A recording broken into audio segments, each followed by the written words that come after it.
Hi everybody, how are you doing today? Great to see you. Thank you for joining me. So today's topic is going to be about infertility and stress and what you can do about it. My name is Heather Rodriguez. I'm a natural fertility specialist. My background is as an herbalist and nutritionist. I'm the founder of the Natural Fertility Company. We've been helping couples since 2007 to overcome fertility issues naturally. My team and I have helped thousands and thousands of couples overcome fertility issues, whether they're preparing for medical fertility treatments or they're wanting to become healthier before they're pregnant or overcome fertility issues naturally. So let's go ahead and get started with today's Fertility Scope. This happens to be one of my favorite topics currently, infertility and stress. Because it's such, I think it's a really big deal. Like, how much stress do you guys have? Let me know on a scale of 1 to 5. Type in the comments. 5 is like, I have stress often, or I'm really stressed out. 1 is like, I'm chill, I'm cool, nothing bothers me, I feel fine. So go ahead and type in the comments kind of where you guys are on that. You're at 9. Awesome. I am glad you were here. We've got a 5, we've got a 10, we've got a 4. So on a scale from 1 to 5, we have 2 people that busted out the scale. So 5. So we've got, yeah. See, this is what I'm saying, guys. My screen keeps on fading. This is what I'm saying. A 6, a 5, a 5. Peaches, you're at 5. So you're at your peak. You know, everybody's at their at their peak or beyond. I know, it's pretty funny, right? And I would say that I used to be at a 5 or 9, as some of you put it, with my stress levels. And it's something that's become so normal that I think we've gotten used to it and no one really thinks about it. And it's really important for fertility for us to think about it. So everybody here is stressed out. I'm glad you're here. Hopefully this will help you. I know it will. I'm going to give you some really practical things that you can actually start doing as soon as you get off the scope. I'm all about application, empowerment, education. 7 to 8. Yep, Jacqueline. Glad you're here. So thanks so much for letting me know where you guys are at. So I know that this is the right topic for you guys and this is hitting home. So there's a kind of 2 different ways I want to approach this. The first is going to be general stress for fertility, but also the additional stress that comes along with the holidays, with the upcoming holidays. Because the holidays can be a stressful time, especially when you're either going through infertility or you're trying to conceive and it's been taking a little longer than usual because you guys get the questions, right?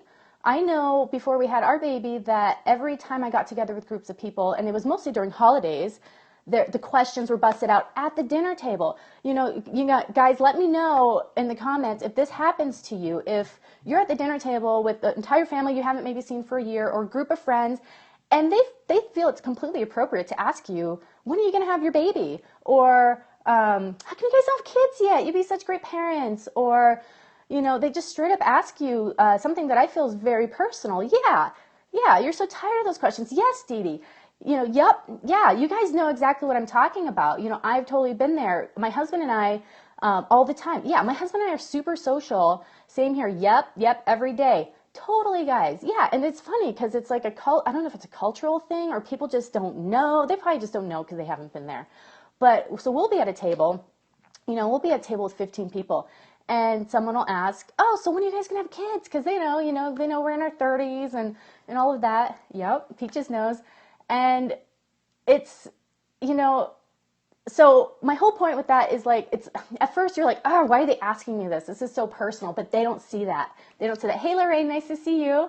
Great to see you. But they don't know that. So just know that there's just kind of an ignorance that comes there. They haven't been down that path. That's not their path. Everyone has their own path. Everyone has their own challenge and thing they'll go through. So don't be down on yourself. Don't be like, how come they don't get it. They've got their own thing that we're probably totally ignorant to and we say stuff to them about. So the first thing with holiday stress that I'd like you to think about is being prepared, having a canned response. Because then it's just your go-to and you don't have to have a response that's going to open a can of worms and take you down this whole road. So just have a canned response. Like people at work, family, friends. So you can either approach it with sarcasm, humor, or you can just be totally honest. The thing I like to approach it with humor or sarcasm because that's just my personality. So someone might be like, oh, when are you guys going to have kids? You might be like, well, it's not because of a lack of trying. Or, maybe we need to read the manual again. Or, there's just different ways that you can approach it. Or you can just, be like, yeah, when we're ready, it'll happen. Just so have a canned response. You guys kind of think of what would work for you because then you're kind of prepared and you're not caught off guard and then there's this whole story. Exactly. Your response is when God says it's time. Right on. Yeah, so have something so you're ready for the table. So that was kind of just the holiday part. Now I'm going to talk a bit about, I want to ask you guys, what do people ask you? Like, what is it that they've asked you at the table? Perfect, like, yeah, exactly. Having that canned response. You know, I've been asked, when are you guys going to have kids? Every time I see one of my grandparents, he's Cuban, like my my grandfather-in-law is Cuban, and he says, before we had kids, when are you having kids? That was like the only thing he ever said to me. In the manual part, yeah. So I like to approach things with humor personally because I'm just a sarcastic, goofy person. So it just helps lighten my mood too. So there's some humorous responses. What's taking you so long? That one drives me crazy. The struggle with pregnancy announcements. I'm going to totally get to that, girl. Yeah, why is it taking so long? You know, the manual thing, that response might work for that too. So anyway, so that's what you can do is first to have the canned response. So everybody's been asked this, you know what I'm talking about. So now I'm going to talk more about like general fertility and stress. So you've got the holiday part kind of taken care of, but it's going to peak during this time. You know it is. You know, when you're putting up the Christmas tree, this is such a family-orientated time. Focusing on being grateful is great, but I'm going to give you some really practical things that you can use in the moment. So first of all, stress affects fertility because for two different reasons, and they're all hormonally based. When you're stressed out, your body is releasing adrenaline and cortisol among some other stress hormones. And what that does is that inhibits the release of GnRH, gonadotropin releasing hormone. I have to read that because it is a hard word to say. Thank you guys so much for sharing with your followers. I so appreciate that. So now that you know what this scope's going to be about, you can share with your followers, everyone else, if you'd like. So what that hormone does, what GnRH does, is it actually is the first hormone that is released from the body that's going to release LH and FSH. And those are responsible for ovulation occurring. Yes. Oh, great. So welcome everybody, all the new people who just joined. My name is Heather Rodriguez. I'm a natural fertility specialist and founder of the Natural Fertility Company. And today's topic is infertility and stress and what to do. So the way that hormones are affecting stress is LH and FSH are not going to be released because these stress hormones have affected that. Translated to everyday terms, that's going to cause you to not ovulate. So lots of stress, lack of ovulation. Short story. It suppresses ovulation. Stress reduces sperm count as well. It has the same effect in men. Are there herbal remedies for male motility and liquidity? Let's talk about that at the end. I can go into that at the end. So suppressing ovulation, reducing sperm count, and lowering libido. We all know that. When you're stressed out, you don't want to have sex. We all knew that one.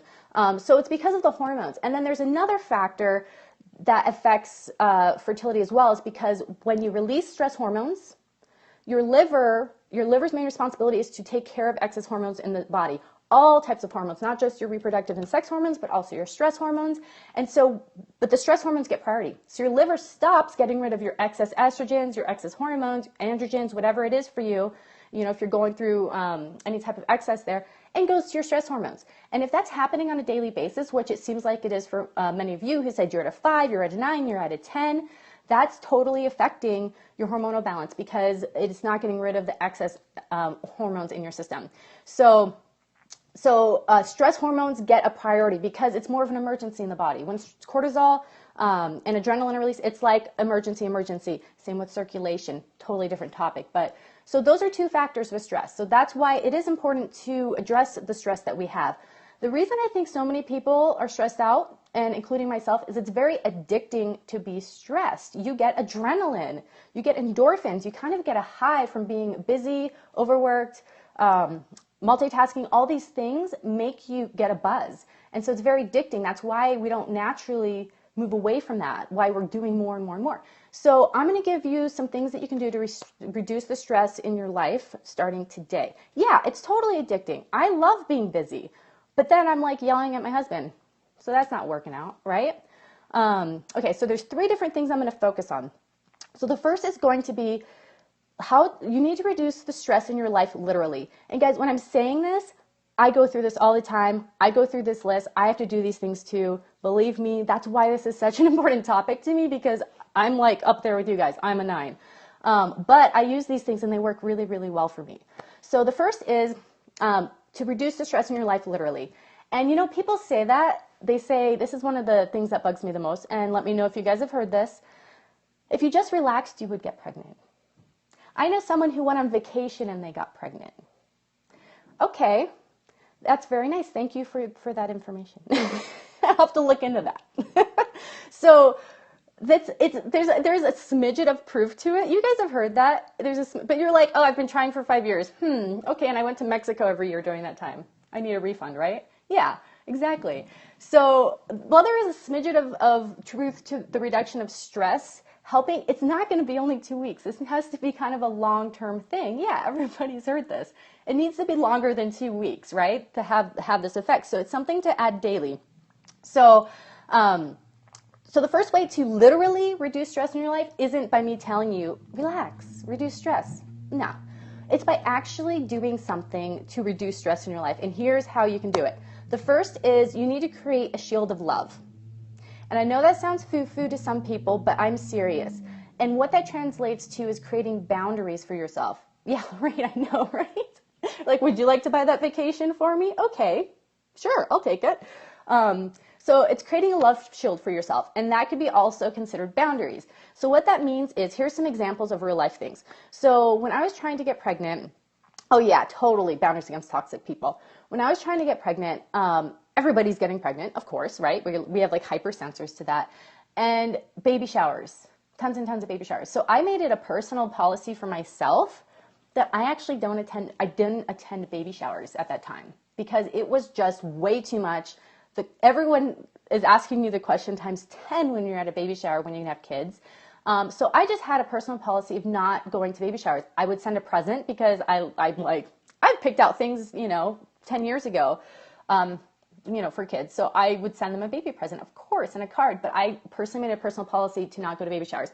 If you're fine with it, go to baby showers. That's totally fine. That's just an example for you of how to create a love shield or boundary for yourself. And it's okay. It is totally okay. If it's someone very close to you, just give them a call and let them know why you don't want to go. If you're fine with baby showers, go. It's awesome.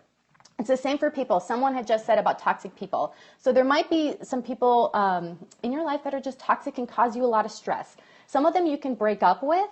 Some of them you can't because they're family members. So dealing with that and family, and trying to figure out a way to handle that stress. And it doesn't have to be that the family is making you stressed about infertility. They're just like stressful people in general. Everyone's got crazy people in their family. Yes, you guys agree? I know I do. Love them. Can be crazy. So it's just kind of like, putting love shield and like maybe making some type of, okay, if I'm going over to dinner to family's house, I'm going to kind of show up at this time and leave at this time and set up a reason like you're going to go and take a hot bath or there's things you can do to take care of yourself. No, don't isolate yourself at all. I'm talking about a specific person that might be toxic or that might stress you out. This is all about people who stress you out. So we're talking about infertility and stress. Do not isolate yourself. If you're fine with going to baby showers, if your family's perfect and you love spending time with them, do it. Not at all. This is just how to reduce stress. And for some people in their lives is what's causing stress. And so for instance, and the third one might be a job, or it might be something that you're doing on a daily basis that really stresses you out. We had a client whose job was really, really stressful. She's working the night shift. She hated her job. She was constantly unhappy. And, we did a consultation with her and we were like, this may sound kind of crazy and you might not be able to do it, but have you considered changing careers? One, to something that's not a night shift because that ruins, your hormonal balance and your circadian rhythm. But two, something you might enjoy and love. And she actually did it. So, that's not something that is required by any means, but it's just something to consider. Shifting departments, shifting jobs, if that is causing you stress, because you do it every single day in and day out. And it doesn't have to be overnight. You can make a goal of like, okay, this is my dream career. This is what I really would like to do and move more towards that. That's going to help with the stress. So that is how you can literally change the stress in your life. The other thing is to have in your love shield is to make certain times. Yeah, you had to do that. That's awesome that you did because that takes courage. That totally takes courage. But are you happier now? Yeah, of course. So the other is to add things into your love shield. And that's to do self-care, like taking hot baths. That's my favorite thing, taking hot baths. I take time for that, use essential oils, use sea salts, get the candles out, get the music, whatever for you. exercise, that self-time, that self-love, making boundaries so you have that time, self-fertility massage, etc. It could be anything. It doesn't have to be those things. Those are just suggestions for you. And then also, yeah, love shield. And also spend more time with the people that make you happy. Spend more time with your girlfriends. If that girls' night out is like the highlight of your week, make sure you get that every single week.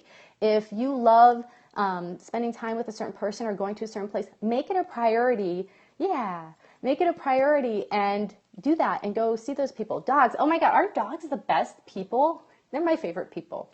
So add the good people in and make sure to etch out time for them, to spend time with them. So here are some physical tools that you can use. So one of the main things that's going to be helpful, this is actually point 2. First one was to reduce the stress in your life, literally, and we're doing that by building a love shield around ourselves so that we're making sure the good people are in, maybe spending less time with the stressful people and making changes about the stressful situations. Playing instruments, oh, that's so fantastic. Wish I could play the cello. That would be, I don't know, I think that'd be really cool. Now it's to change how you react to stressful situations. Change how you react to stressful situations. So these are all tools where the power is in your court. These are all things that you can actually do. We can't change other people. We can't change things that are happening to us. There's always going to be stress. Totally. There's always going to be stress. So change how you react to stressful situations. Another thing that's easier said than done, right? But here's some actual tools that completely work, that are free, that you can use. So the first is going to be meditation. Meditation is one of the best ways. There's hundreds of studies showing meditation reduces stress. Meditation does not have to be anything that does with any type of religion or spirituality. It is simply sitting and sitting with your mind and whatever is coming in your mind and then coming back to your focus. Meditation does not mean you cannot have thoughts. That is going to happen. Everybody who meditates has thoughts. And it's just taking time to sit. If it's 5 minutes up to 20 minutes, taking time to sit and still your mind. That's all it is. If you are wanting to learn how to meditate, we have on naturalfertilityinfo.com, we have a bunch of free meditation videos that are different guided ones that you can just go on there and watch and get guided through. Go to naturalfertilityinfo.com and click on search, type in meditation. Another one's prayer. That's another form of meditation for you. That will help to still your mind, still your heart. Yoga is fantastic for helping to reduce stress. The great thing about yoga is it's a double whammy because it helps to massage and work the endocrine system. Exactly. So yoga is fantastic, and it's focusing on the breath, which helps to reduce stress and how you're going to react to stressful situations.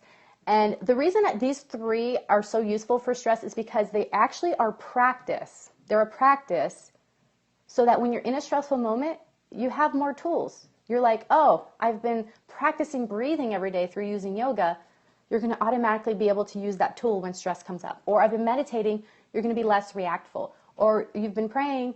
I'm going to be yet less, I'm not going to take on so much. I'm going to let go and release and surrender more. So these are all, when you're doing them on a daily basis, you're practicing these things so when stressful situations come up, you've got that tool, you've got that muscle honed, and you can do that. And then the last is going to be EFT. And EFT is so cool. I don't know if you guys have heard of EFT. It's called Emotion Freedom Technique. And it's based along the same lines of the meridians and acupuncture or acupressure, but it's for the emotional state of the body.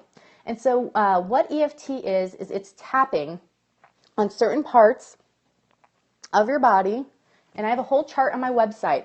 And I know I look really weird, but it works. You can use this for stress. You can use this for anything that's emotional in your life.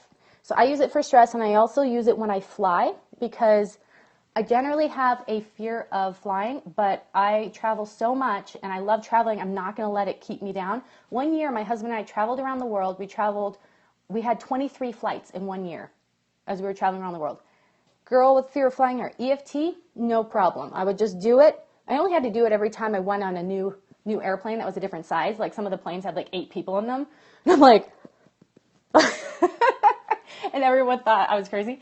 I don't care. It works. And you can use it for stress. I use it when I'm super stressed out. You can use it when you're about to go into a stressful situation. And so that's only part of it is the tapping. And I've got the whole guide on the website, but it's what you say when you're tapping. So you would say, I know, right, guys? So you would say, even though I fill in the blank, I completely and totally love myself. Yes, it sounds weird, but what's weird about loving yourself, right? So you fill in the blank. So even though I know I'm completely stressed out, I completely and totally love myself. And so I'm pushing, there's points here, here, here, here, I believe here, I'm not sure on this one, here, and then right here. So I just kind of tap like that. And I might have missed this spot, but go on the website, there'll be the whole guide there. And so even though I'm totally stressed out, I completely, totally love myself. And you can fill in the blank with that, with anything. And you can do that in the moment, and it only takes a couple seconds. Like even right now, I wasn't even stressed out, but I'm like, whew, it just makes you feel better. It's really amazing. So go try EFT. Don't shun it because it's weird looking.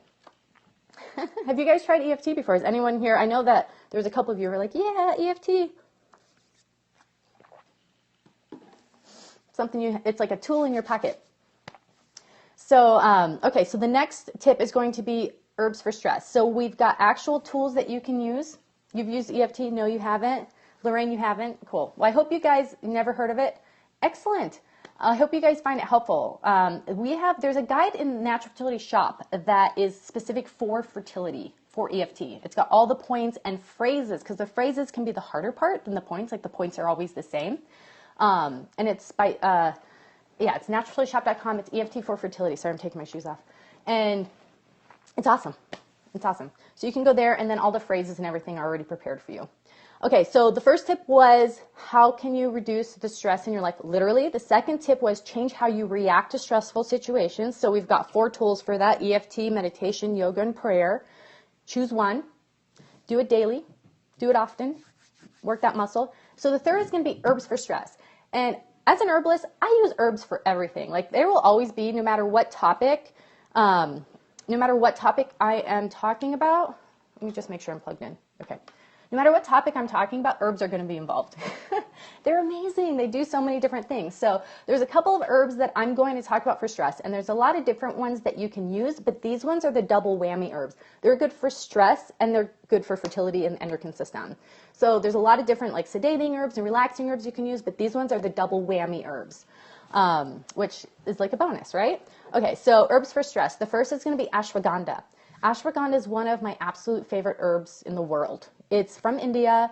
It's a beautiful white root that it's called an adaptogen. And so what that means is it helps to support a system in the body.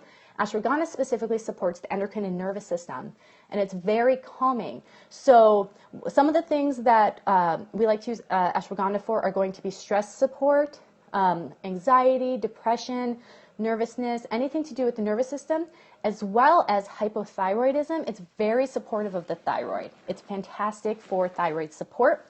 And it also is going to help the endocrine system and with overall hormonal balance. So this is something that's going to calm down your nervous system while balancing your hormones. Awesome herb, ashwagandha. And you'll see ashwagandha in a lot of our formulas. The next is going to be motherwort.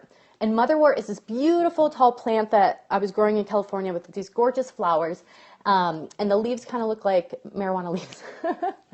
How to use it doesn't taste good. Okay, so ashwagandha, see, I find ashwagandha mild compared to some other herbs. Ashwagandha I like to use in liquid extract or in capsules. If you don't like the taste, you can go ahead and use capsules. I have it in a lot of my liquid formulas, but if you don't like the taste, just add it to like an ounce of juice and shoot it down. Super simple. I like it in liquid personally.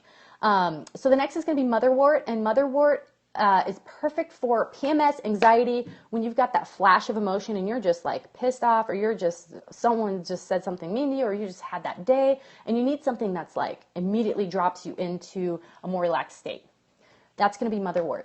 The only thing with motherwort is it's very strong. It's one of the most strong tasting herbs. So just be prepared. You get used to the flavor of herbs. You can take capsules, but I prefer it in a liquid because it just is like works so quickly. So motherwort's fantastic for anxiety or anything that's like an emotion that's really kind of sweeps you up and takes you away, or you're just on fire and you got PMS. Motherwort. Apropos name, right? And then the last is going to be lemon balm, and lemon balm tastes great. It really does taste good. And this one is a nervous system support. It helps with anxiety, anything that's going to be more an emotional response. It's also really good for herpes, like cold sore herpes. But it helps with the nervous system. It helps to calm you down. It's just kind of more for the general happy mood, whereas motherwort's going to be like more of a stinger. It's going to be just more general happy. The only thing with lemon balm is if you do have hypothyroidism, you shouldn't be using lemon balm. It can affect your medication and your thyroid levels. But those are the three go-tos if you just want something on hand. You'll find ashwagandha and motherwort in some of our formulas in Fertilica because of their fantastic ability to calm the nervous system and nourish the endocrine system at the same time. So you can have those on hand, and that can just kind of be your go-to in that moment. So just a quick recap, because that is my talk today on infertility and stress, and I will stay on for some questions. So for those of you who have to go, how to reduce stress in your life naturally. You're going to, or literally, create boundaries, love shield, and you're going to add things inside of that love shield for self-care, and you're also going to shift situations in your life that are stressful, because you have that power. The second is to change how you react to stressful situations by using tools such as EFS, yoga, prayer, and meditation. And then using herbs for stress. The main three we focused on was ashwagandha, motherwort, and lemon balm. Okay, guys, so I got to go. Thank you so much for joining me today. I will see you all tomorrow. Thank you. Have a good one.